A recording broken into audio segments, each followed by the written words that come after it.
여러분 반갑습니다. 안녕. 여신원의 이승현 교수예요.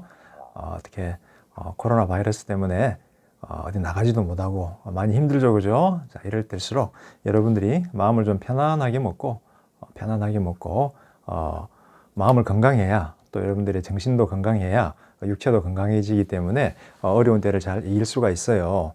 또 우리가 다 신앙인이니까 이렇게 조용할 때, 또 혼자 격리되어 있을 때 조용히 기도하면서 마음을 모으면서 또 우리 자신의 내면을 또 속 사람을 돌아보면서 우리가 조용히 생각하고 침묵하는 시간을 가지면 또 그때도 의미가 있어요. 나름대로 의미가 있어요. 자, 오늘은 또 여러분들하고 마가복음에 대해서 조금 같이 공부를 해볼 거예요. 그래서 우리가 토론도 하고 해야 되는데 안타깝게도 지금 상황 속에서는 여러분하고 이렇게 인터넷으로밖에 개인적으로 접할 수가 없는데 좀 지나면, 조금만 지나면 우리가 같이 보면서 또 토론하면서 재밌는 시간을 우리가 가질 수 있을 것 같아요. 특별히 이 과목에서는 여러분들이 뭐 많은 지식을 한 번에 배운다 뭐 이런 생각하지 마시고 대학 생활하면서 논리적으로 생각하고 사고하고 토론하고 하는 법 배우면서 앞으로 공부하는데 기본적인 어떤 그런 자질을 내가 쌓아간다 이런 마음으로 편안하게 있었으면 좋을 것 같아요. 너무 그냥 과제에 대한 부담, 학교에 대한 부담, 학업에 대한 부담 가지지 말고 그리고 여러분들이 또 교수님한테 이메일도 많이 보내고 막 이렇게 하는데 과제는 항상 블랙보드에 1주차, 2주차, 3주차 이렇게 강의 자료 보면 밑에 제가 파일을 만들어 놨어요. 1주차 과제는 여기다 올려요. 2주차 과제는 여기다 올려요. 그래서 거기다가 여러분들이 올리도록 하고 단 대학 생활 설계와 비전 그 과목은 여러분들이 홈페이지에서 들은 다음에 대학 설계와 비전은 저에게 이메일로 저한테 보내시면 돼요. 나머지 과목 논리적 사고와 토론은 블랙보드에다가 과제를 올리는 거예요. 그리고 여러분들이 이메일을 쓸 때는 이메일도 하나의 편지예요. 예의를 갖춰야 돼요, 우리가. 저는 누구입니다. 그리고 이 과목은 무슨 과목이고 이 과제는 무엇입니다. 라고 써서 보내야 돼요. 그냥 한마디 쫙 써서 따다다닥 써서 그냥 보내면 교수님이 하루에 이메일이 수십 개씩 받기 때문에 이게 누군지 무슨 과목인지 뭔지를 알 수가 없어요. 지나가 버리면.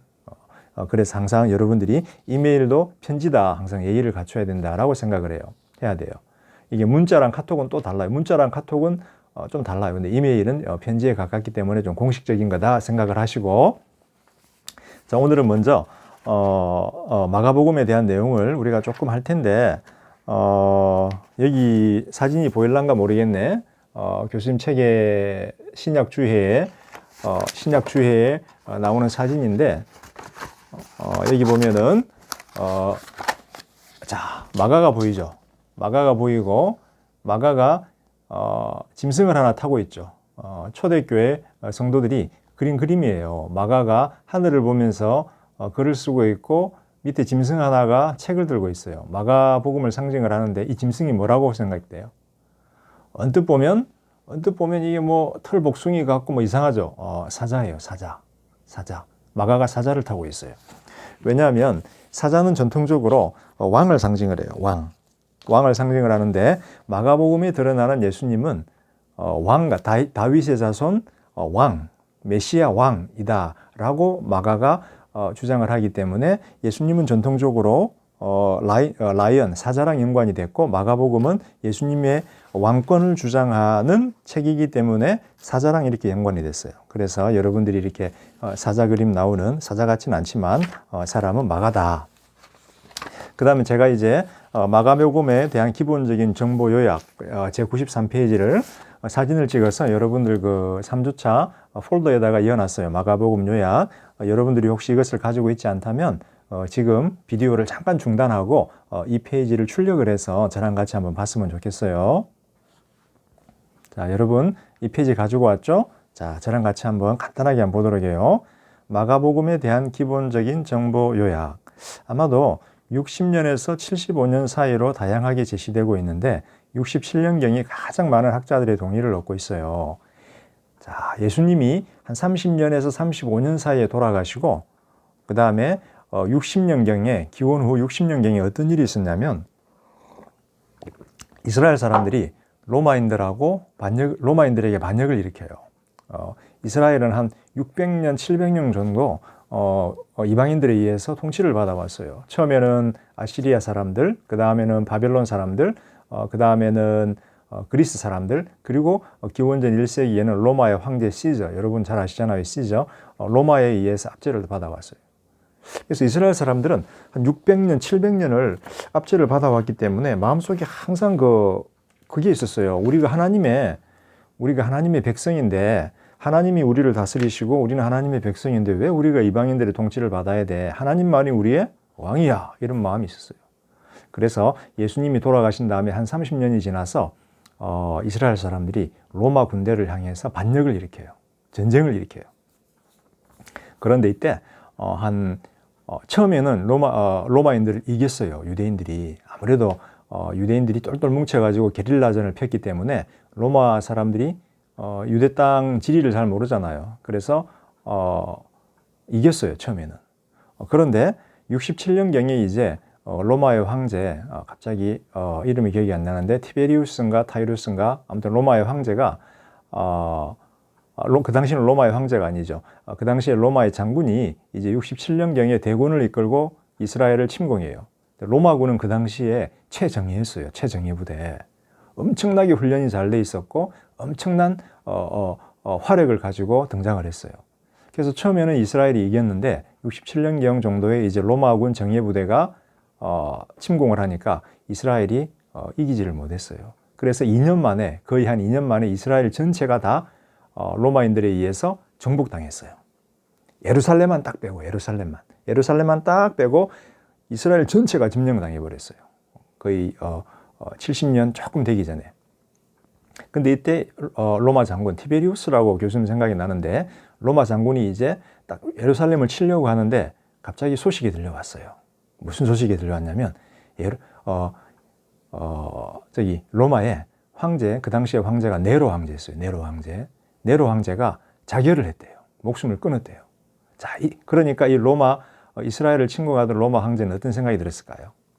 기회가 왔다 이거예요. 나에게도 기회가 왔다. 그래서 이 조그만한 예루살렘 땅 하나 침공하느니, 정복하느니 로마의 황제가 되는 게 중요하지. 그리고 이 티베리우스 같아요. 교수님 생각으로는 이 로마의 장군이 로마로 돌아가요. 그리고 나서 거기서 자기가 황제가 돼요. 황제로 선언을 하고 황제가 돼요. 이제 황제가 됐으니까 어떻게 해야 돼요? 내가 황제가 될 만한 능력과 권세가 있다라는 걸 보여줘야 되죠.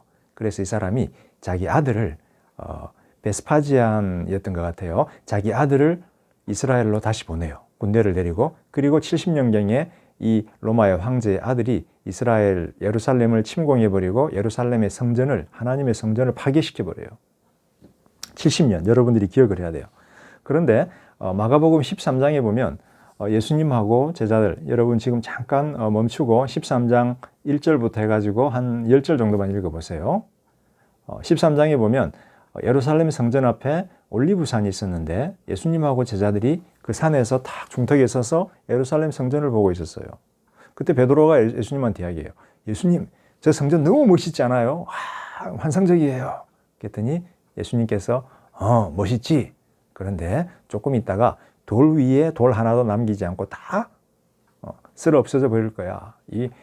쑥대밭 돼버릴 거야. 성전 무너져 버릴 거야. 그리고 전쟁이 일어날 것이고 기근이 일어날 텐데 너네들은 막 빨리 도망가야 돼 라고 예언을 하세요. 그러니까 베드로가 물어요. 언제 일어나나요? 이 일이? 그러니까 예수님께서 그건 하나님이 정하신 거니까 몰라. 근데 이제 학자들은 이 마가복음 13장에 나오는 예수님이 성전에 무너질 것에 대한 예언의 말씀을 근거로 70년대에 예루살렘 성전이 무너졌으니까 조금 직전에 이 마가복음이 쓰여졌을 것이다. 어떤 그런 예루살렘이 무너지겠다, 성전이 무너지겠다라고 하는 어떤 그런 위기감 속에서 쓰여졌을 것이다. 그래서 학자들은 마가복음을 한 67년경 로마인들이 침공했을 때 예루살렘이 무너지기 직전에 쓰여졌을 것이다 라고 이제 이렇게 추정을 해요. 논리적으로 우리는 생각을 하는 거예요. 여러 가지 데이터를 가지고 논리적으로 학자들은 생각을 하는 거예요. 자, 그 다음에 전통에 따른 저자는 2세기 초반에 파피아스라고 하는 교부가 있었어요. 파피아스는 누구냐면 요한 사도의 제자였어요. 요한 사도의 제자인 파피아스가 마가복음의 저자는 마가라고 이야기하면서 이 마가는 그 당시 베드로가 로마에 와서 복음 전파를 했는데 베드로는 마더텅이 그러니까 모국어가 아람어잖아요. 아람어인데 헬라어로 설교를 해야 되는데 헬라어 설교가 안 되니까 아마 마가가 베드로의 통역자였을 것이다 라고 추정을 해요. 그런데 이 마가는 사도행전에 보면은 바나바라고 하는 사람이 등장하고 바나바의 사촌 조카가 요한 마가예요. 그래서 바나바, 요한 마가, 그 다음에 바울이 선교여행, 이방인 선교여행을 나갔는데 이때 함께 갔던 요한 마가가 바로 이 마가였을 것이다 라고 추정을 해요. 자, 그 다음에 세 번째, 본문 내용을 통해서 추론해 본 저자. 마가는 아람어나 히브리어보다는 헬라어를 모국어로 구사했던 자로 추정되나 그의 헬라어는 기본적인 수준에 그친다. 마가가 글 쓰는 게 좀 아주 잘 쓰지는 못했어요. 왜냐하면 단문으로 써요. 예수님이 고쳤다, 예수님이 수고하셨다, 그리고 예수님이 떠나셨다. 우리 수업 듣는 우리 학우들은 글 잘 쓰잖아요. 그죠? 그 멋있게 잘 쓰는데 마가는 여러분보다 조금 수준이 떨어져서 조금 이게 글쓰기가 잘 안 돼요, 보면. 그 다음에 또 마가는 예수님의 첫 번째 12제자들 중에 하나가 아니었어요. 그래서 예수님이 가르치는 것, 말하는 것을 직접 눈으로 보지를 못했어요. 그러면 자기가 기록한 마가복음의 이 예수님에 관한 기록들은 어디서 얻었을까? 아마도 자기의 선생이었던 베드로로부터 정보를 얻었을 것이다. 자, 그러면 마가복음을 마가가 썼는데 마가가 혼자 읽으려고 썼겠어요? 아니겠죠. 누군가에게 읽히려고 썼기 때문에 그럼 어떤 교회를 위해서 이 복음서를 썼을까라고 학자들이 추정을 해요. 그래서 교회 전통에 따르면 마가는 네로 황제에 의해서 핍박받던 로마 교회를 염두에 두고 이 복음서를 썼다라고 이야기를 해요. 그 다음에 시리아에 위치한 교회도 배경으로 마가복음의 배경으로 제시가 되지만 우리가 알 수 없어요. 근데 분명한 거는 뭐냐면 마가복음의 8장 34, 38절에 보면 우리가 분석했잖아요. 그죠? 예수님께서 내가 고난받고 십자가에 달려 죽어야 된다 이야기하고 그 다음에 나의 제자들도 나를 따라서 고난받고 자기를 부정하고 쫓아와야 된다라고 이야기한다는 거예요. 다시 말하면 마가는 마가복음을 쓰면서 고난받는 예수님의 교회를 염두에 두고 그들을 위로하기 위해서 썼다라고 우리가 추정을 해요. 자, 그 다음에 질문이 혹시 있나요? 우리 학우 여러분? 네, 질문이 있으면 잘 기록해놨다가 조금 있다가 강의가 끝난 다음에 여러분 그 블랙보드에다가 토론란에다가 여러분이 질문을 올리세요. 그럼 교수님이 거기에 맞춰서 여러분들에게 질문에 답을 해드리도록 할게요. 자, 그 다음에 구조를 한번 보세요. 구조. 마가복음의 구조는 간단해요. 일단 예수님이 등장을 하는데 무슨 사건 등장해요? 세례, 예수님의 세례. 그때 세례요한 등장하고 그 다음에 우리가 중간에 분석했던 변화산상 이야기. 그죠? 그래서 예수님의 세례부터 변화산상까지는 갈릴리, 예수님이 갈릴리 출신이거든요. 작은 마을이에요. 리예요, 리. 면도 아니고 동도 아니고 읍도 아니고 시도 아니고 리. 갈릴리. 여러분도 혹시 리에서 오신 분이 있을지 모르겠는데 갈릴리예요. 갈릴리의 사역이에요. 두 번째는 변화산상 이후에는 예루살렘으로 가서 예루살렘에서 사역을 해요. 그래서 이렇게 두 개로 딱 나누어져요. 마가복음은 중간에 변화산상 이야기가 있고 자, 그런 구도로 진행이 되고 있다. 마태복음도 누가복음도 요한복음도 이 마가복음의 구도를 따르고 있어요. 갈릴리 사역하고 예루살렘 사역하고. 자, 이제는 여러분들하고 이 3주차의 주제인 메시아의 침묵에 대해서 한번 이야기를 해보려고 하는데 제 교재에 99페이지에 사실은 메시아의 침묵에 대해서 교수님이 잘 적어놓고 있어요. 그런데 교수님이 이렇게 적는다고 적어놨지만 여러분들에게 한번 적어보라 그랬는데 여러분들이 한번 추정을 한번 해보기를 원했는데 이 메시아의 침묵 비밀에 보게 되면 우리가 분석했지만 8장 30절에서 예수님이 무엇을 이야기했어요? 제자들한테 사람들이 나를 누구라고 그래? 질문하니까 베드로가 이야기했죠. 사람들이 예수님이 선지자 중에 하나래요. 모세래요. 엘리야래요. 예수님 만족하지 못하죠. 그래서 예수님이 제자들한테 물어요. 너희들은 나를 누구라고 그래? 그러니까 베드로가 당신은 그리스도입니다. 그리스도. 그러니까 예수님이 뭐라 그래요? 칭찬도 안 하고 옳다라는 말도 안 하고 틀렸다는 말도 안 하고 나는 고난받고 십자가에 달려 죽고 부활해야 돼. 그리고 이 사실을 아무에게도 알리지 마. 이렇게 이야기를 해요. 두 가지가 좀 궁금해요. 첫 번째는 왜 예수님은 갑자기 십자가에서 고난받고 죽어야 돼? 라고 하는 사실을 강조할까? 메시아 그리스도라고 하면서. 두 번째, 왜 이 사실을 알리지 말라고 할까? 이 두 가지가 궁금해요. 그러니까 여러분들 추정을 해봐야 돼요. 아니, 예수님이 이 땅에 와서 하나님의 사역을 하면 내가 누구야? 라는 걸 알려주고 싶을 텐데 왜 예수님은 알리지 마? 그럴까? 이순신 장군이야 임진왜란 때 전쟁하다가 총 맞고 죽으면은 왜군들이 힘을 얻으니까 나의 죽는 것을 아무에게도 알리지 마라고 했지만 그거는 이해가 되잖아요. 근데 예수님은 이 땅에 와서 하나님의 사역을 하는데 자기가 누구인지를 알려야 되는데 오히려 나 누군지를 알리지 마라고 이야기를 하는 거예요. 왜 그럴까? 이 질문에 대해서 여러분들이 논리적으로 한번 추론을 해봐야 되는 거예요. 자, 메시아의 비밀 침묵에 대해서 여러분들이 한번 생각을 한번 해보시고 잠깐 생각을 한 다음에 그 과제란에다 좀 적은 다음에 다시 오세요. 자, 마가복음에서 예수님은 여러 번에 걸쳐서 자신의 정체를 숨기려고 해요. 그래서 1장 34절에 보면 예수님이 광야로 가서 마귀에게 시험을 받고 갈릴리로 돌아오세요. 그런데 갈릴리로 돌아오셨는데 갑자기 귀신 들린 사람이 하나가 와가지고 예수님 앞에 무릎을 팍 꿇더니 예수님 우리랑 무슨 상관이 있습니까? 왜 우리를 죽이려 왔습니까? 했더니 예수님이 귀신한테 내가 누군지 알리지 마. 다 이야기해요.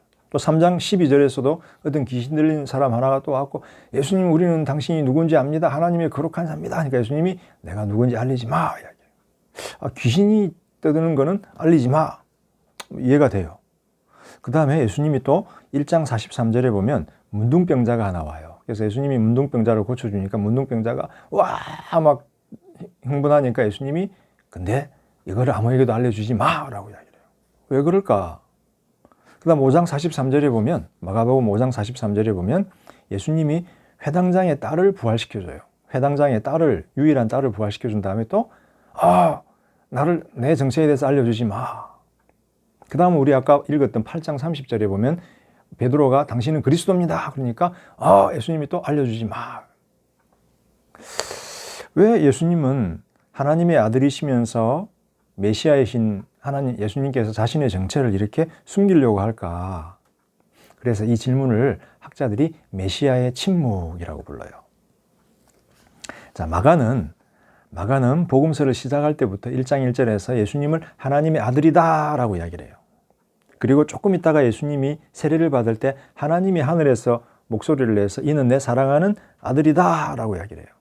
그리고 우리가 읽을 변화산상 9장 7절에서도 하나님이 이는 내 사랑하는 아들이다 이렇게 이야기해요.